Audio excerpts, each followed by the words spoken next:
அஜித் குமாரோட இப்போ அப்கமிங்கில் வரப்போகிற சில மூவியோட அப்டேட்ஸை வந்து இப்போ பார்த்தலாம். ஸோ இப்போ ரீசெண்டாக விடாமுயற்சியினுடைய ஷூட்டிங் வந்து போயிட்டுருக்கு. இது ஃபுல் அண்ட் ஃபுல்லாக மகிழ் திருமேனியோட டைரக்ஷனில் ஒரு ஆக்ஷன் த்ரில்லர் ட்ராவலிங் மூவியாக தான் இது உருவாகிட்டு இருக்கு. ஸோ இந்த படம் வந்து 2025 ரிலீஸ் ஆகும் அப்படின்ற மாதிரி சொல்லியிருக்காங்க. ஸோ இது வந்து இவருடைய 64 மூவி.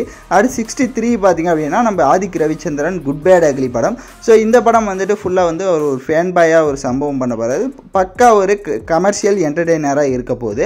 அடுத்து 64 சிறுத்தை சிவா ரீசெண்டாக தான் இன்டர்வியூவில் சொல்லியிருந்தார், நாங்கள் 2 பேரும் மறுபடியும் வந்து ஜாயின் பண்ண போகிறோம் அப்படின்ட்டு. ஸோ அதனால் இந்த படம் எப்படி இருக்க போகுதுன்னு வெயிட் பண்ணி பார்ப்போம். ஸோ அடுத்ததாக பிரசாந்த் நீல் தான் 65 டைரக்ஷன் பண்ண போகிறாரு அப்படின்ற மாதிரி சொல்லியிருக்காங்க. எந்த அளவுக்கு இருக்க போகுது அப்படின்றது தெரியல. பட் சேர்ந்தால் அப்படி என்றால் அவருடைய யூனிவர்ஸில் இவர் ஒரு பார்ட்டாக இருக்க போகிறதுக்கு அதிக வாய்ப்பு இருக்குது. ஸோ அந்த 4 மூவி தான் அப்கமிங்கில் நம்ம தல அஜித்தோடது வரப்போகுது. ஸோ இதை வந்து நீங்கள் மோஸ்ட்லி எந்த படத்துக்கு வெயிட் பண்ணிகிட்டு இருக்கீங்க அப்படின்றத மறக்காமல் கமெண்ட் பண்ணிவிட்டு சப்ஸ்கிரைப் பண்ணுங்கள்.